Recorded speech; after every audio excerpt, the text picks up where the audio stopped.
Started 6 months ago.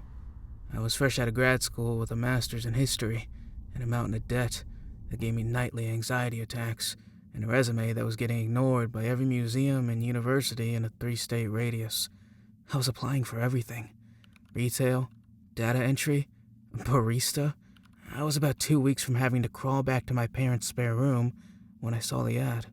It was discreet, posted on a high-end academic job board I'd forgotten I'd even had an account for. Archival Associate. The foundation. Discretion, precision, and an exceptional capacity for recall are paramount. No formal experience required. Generous compensation. Generous was an understatement. The salary they listed was more than what my parents make combined. I figured it was a typo or scam.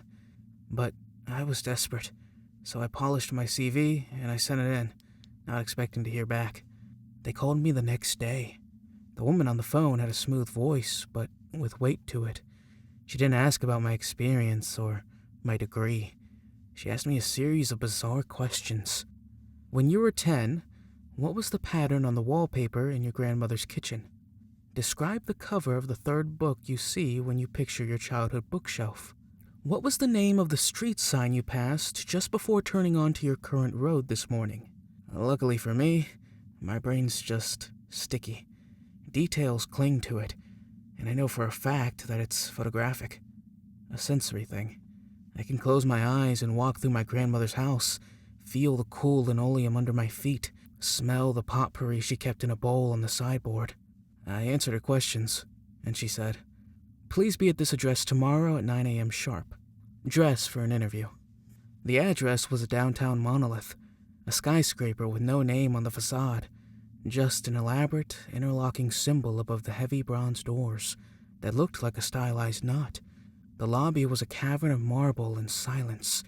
The air was cool and still, like a cathedral. A man in a simple, perfectly tailored gray suit met me and led me to an elevator, then up to a floor that had no button. He used a key. The interview was with a man I now know only as the supervisor. He was ageless, with pale eyes that seemed to look right through me. He explained the job. It was simple, he said, deceptively so. Each day, I would be given a single photograph.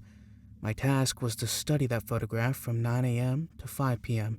I was to absorb it, to commit every single detail to memory, the play of light, the grain of the image, the expressions on the faces, the stitching on a coat, the cracks in a sidewalk, the reflection.